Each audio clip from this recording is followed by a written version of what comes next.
number of years ago, the Central Bank of the United States, the Federal Reserve, produced a document entitled Modern Money Mechanics. This publication detailed the institutionalized practice of money creation as utilized by the Federal Reserve and the web of global commercial banks it supports. On the opening page, the document states its objective. The purpose of this booklet is to describe the basic process of money creation in a fractional reserve banking system. It then proceeds to describe this fractional reserve process through various banking terminology, a translation of which goes something like this. The United States government decides it needs some money, so it calls up the Federal Reserve and requests, say, $10 billion. The Fed replies, saying, sure, we'll buy $10 billion in government bonds from you. So the government takes some pieces of paper, paints some official-looking designs on them, and calls them treasury bonds. Then it puts a value on these bonds to the sum of $10 billion and sends them over to the Fed. In turn, the people at the Fed draw up a bunch of impressive pieces of paper themselves, only this time calling them Federal Reserve notes, also designating a value of $10 billion to the Fed. The Fed then takes these notes and trades them for the bonds. Once this exchange is complete, the government then takes the $10 billion in Federal Reserve notes and deposits it into a bank account. And upon this deposit, the paper notes officially become legal tender money, adding $10 billion to the U.S. money supply. And there it is. $10 billion in new money has been created. Of course, this example is a generalization, for, in reality, this transaction would occur electronically, with no paper used at all. In fact, only 3% of the U.S. money supply exists in physical currency. The other 97% essentially exists in computers alone. Now, government bonds are, by design, instruments of debt. And when the Fed purchases these bonds, with money it essentially created out of thin air, the government is actually promising to pay back that money to the Fed. So, the exchange has been made and now $10 billion sits in a commercial bank account. Here's where it gets really interesting. For as based on the fractional reserve practice, that $10 billion deposit instantly becomes part of the bank's reserves, just as all deposits do. And regarding reserve requirements, as stated in Modern Money Mechanics, a bank must maintain legally required reserves equal to a prescribed percentage of its deposits. It then quantifies this by stating, under current regulations, the reserve requirement against most transaction accounts is 10%. This means that with a $10 billion deposit, 10%, or $1 billion, is held as the required reserve, while the other $9 billion is considered an excessive reserve and can be used as the basis for new loans. Now, it is logical to assume that this $9 billion is literally coming out of the existing $10 billion deposit. However, this is actually not the case. What really happens is that the $9 billion is simply created out of thin air on top of the existing $10 billion deposit. This is how the money supply is expanded. As stated in Modern Money Mechanics, of course they, the banks, do not really pay out loans from the money they receive as deposits. If they did this, no additional money would be created. What they do when they make loans is to accept promissory notes, loan contracts, in exchange for credits, money, to the borrower's transaction accounts. In other words, the $9 billion can be created out of nothing simply because there is a demand for such a loan and that there is a $10 billion deposit to satisfy the reserve requirements. Now, let's assume that somebody walks into this bank and borrows the newly available $9 billion. They will then most likely take that money and deposit it into their own bank account. The process then repeats, for that deposit becomes part of the bank's reserves. 10% is isolated, and in turn 90% of the $9 billion, or $8.1 billion, is now available as newly created money for more loans. And, of course, that 8.1 can be loaned out and redeposited, creating an additional 7.2 billion, to 6.5 billion, to 5.9 billion, etc.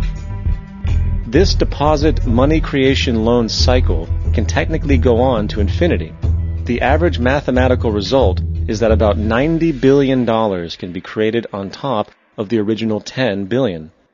In other words, for every deposit that ever occurs in the banking system, about 9 times that amount can be created out of thin air. So, now that we understand how money is created by this fractional reserve banking system, a logical yet elusive question might come to mind. What is actually giving this newly created money value? The answer? The money that already exists. The new money essentially steals value from the existing money supply. For the total pool of money is being increased irrespective to demand for goods and services.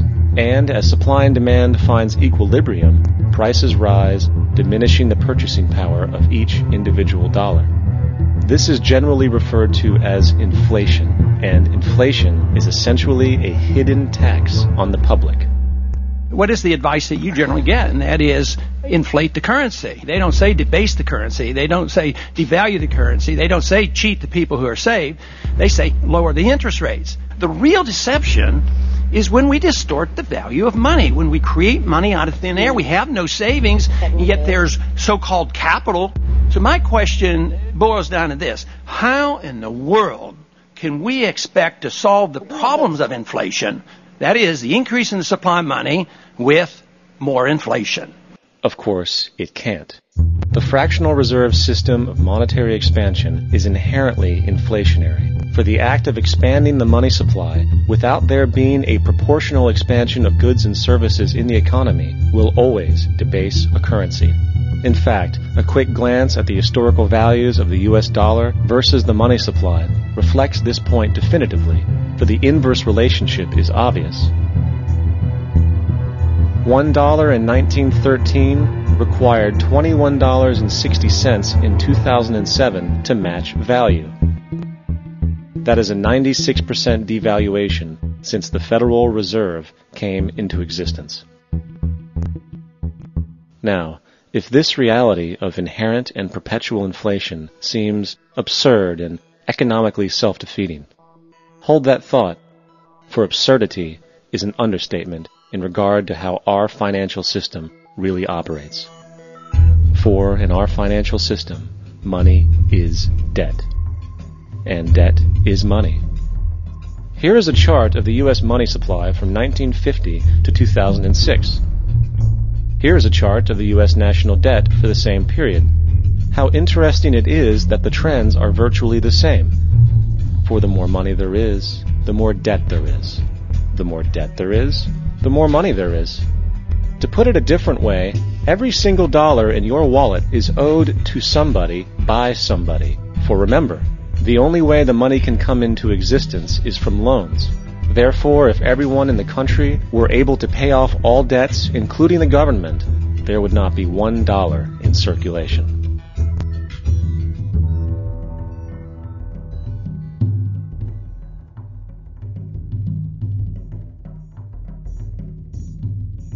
In fact, the last time in American history the national debt was completely paid off was in 1835 after President Andrew Jackson shut down the central bank that preceded the Federal Reserve. In fact, Jackson's entire political platform essentially revolved around his commitment to shut down the central bank, stating at one point, "The bold efforts the present bank has made to control the government are but premonitions of the fate that awaits the American people should they be deluded into a perpetuation of this institution or the establishment of another like it." Unfortunately, his message was short-lived, and the international bankers succeeded to install another central bank in 1913, the Federal Reserve. And as long as this institution exists, perpetual debt is guaranteed. By the early 20th century, the U.S. had already implemented and removed a few central banking systems, which were swindled into place by ruthless banking interests. At this time, the dominant families in the banking and business world were the Rockefellers, the Morgans, the Warburgs, the Rothschilds. And in the early 1900s, they sought to push once again legislation to create another central bank. However, they knew the government and public were very weary of such an institution, so they needed to create an incident to affect public opinion. So, J.P. Morgan, publicly considered a financial luminary at the time, exploited his mass influence by publishing rumors that a prominent bank in New York was insolvent or bankrupt. Morgan knew this would cause mass hysteria, which would affect other banks as well. And it did. The public, in fear of losing their deposits, immediately began mass withdrawals. Consequently, the banks were forced to call in their loans, causing the recipients to sell their property, and thus a spiral of bankruptcies, repossessions, and turmoil emerged. Putting the pieces together a few years later, Frederick Allen of Life magazine wrote, "The Morgan interests took advantage to precipitate the panic, guiding it shrewdly as it progressed." Unaware of the fraud, the Panic of 1907 led to a congressional investigation headed by Senator Nelson Aldrich, who had intimate ties to the banking cartels and later became part of the Rockefeller family through marriage. The commission, led by Aldrich, recommended a central bank should be implemented so a panic like 1907 could never happen again. This was the spark the international bankers needed to initiate their plan. In 1910, a secret meeting was held at a J.P. Morgan estate on Jekyll Island off the coast of Georgia. It was there that the central banking bill called the Federal Reserve Act was written. This legislation was written by bankers, not lawmakers. This meeting was so secretive, so concealed from government and public knowledge that the 10 or so figures who attended disguised their names when en route to the island. After this bill was constructed, it was then handed over to their political frontman, Senator Nelson Aldrich, to push through Congress. And in 1913, with heavy political sponsorship by the bankers, Woodrow Wilson became president, having already agreed to sign the Federal Reserve Act in exchange for campaign support. And 2 days before Christmas, when most of Congress was at home with their families, the Federal Reserve Act was voted in, and Wilson in turn made it law. Later, Woodrow Wilson wrote, in regret,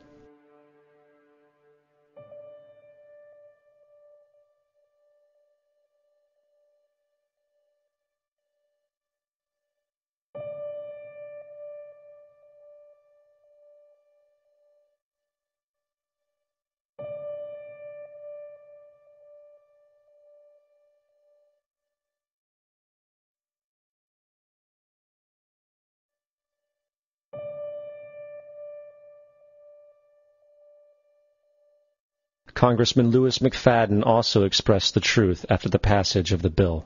A world banking system was being set up here, a superstate controlled by international bankers, acting together to enslave the world for their own pleasure. The Fed has usurped the government.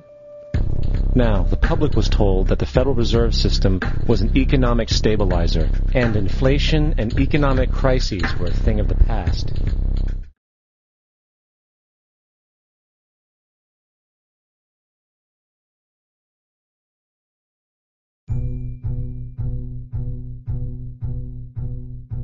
It's important to clearly understand, the Federal Reserve is a private corporation. It is about as Federal as Federal Express. It makes its own policies and is under virtually no regulation by the U.S. government. It is a private bank that loans all the currency at interest to the government, completely consistent with the fraudulent central banking model that the country sought to escape from when it declared independence in the American Revolutionary War.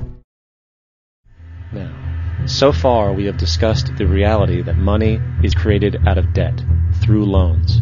These loans are based on a bank's reserves, and reserves are derived from deposits. And through this fractional reserve system, any one deposit can create 9 times its original value, in turn debasing the existing money supply, raising prices in society. And since all this money is created out of debt and circulated randomly through commerce, people become detached from their original debt, and a disequilibrium exists where people are forced to compete for labor in order to pull enough money out of the money supply to cover their costs of living. As dysfunctional and backwards as all of this might seem, there is still one thing we have omitted from this equation. And it is this element of the structure which reveals the truly fraudulent nature of the system itself. Unfortunately, such legal realizations are suppressed and ignored, and the game of perpetual wealth transfer and perpetual debt continues. And this brings us to the ultimate question: why? During the American Civil War, President Lincoln bypassed the high-interest loans offered by the European banks and decided to do what the Founding Fathers advocated, which was to create an independent and inherently debt-free currency. It was called the greenback. Shortly after this measure was taken, an internal document circulated between private British and American banking interests stated, "Slavery is but the owning of labor and carries with it the care of laborers, while the European plan is that capital shall control labor by controlling wages. This can be done by controlling the money. It will not do to allow the greenback, as we cannot control that." The fractional reserve policy perpetrated by the Federal Reserve, which has spread in practice to the great majority of banks in the world, is, in fact, a system of modern slavery. Think about it. Money is created out of debt. And what do people do when they are in debt? They submit to employment to pay it off. But if money can only be created out of loans, how can society ever be debt-free? It can't. And that's the point. And it is the fear of losing assets coupled with the struggle to keep up with the perpetual debt and inflation inherent in the system, compounded by the inescapable scarcity within the money supply itself, created by the interest that can never be repaid, that keeps the wage slave in line, running on the hamster wheel with millions of others, in effect powering an empire that truly benefits only the elite at the top of the pyramid. For, at the end of the day, who are you really working for? The banks. Money is created in a bank and invariably ends up in a bank. They are the true masters, along with the corporations and governments they support. Physical slavery requires people to be housed and fed. Economic slavery requires people to feed and house themselves. It is one of the most ingenious scams for social manipulation ever created, and at its core, it is an invisible war against the population. Debt is the weapon used to conquer and enslave societies, and interest is its prime ammunition. And as the majority walks around oblivious to this reality, the banks, in collusion with governments and corporations, continue to perfect and expand their tactics of economic warfare, spawning new bases, such as the World Bank and International Monetary Fund.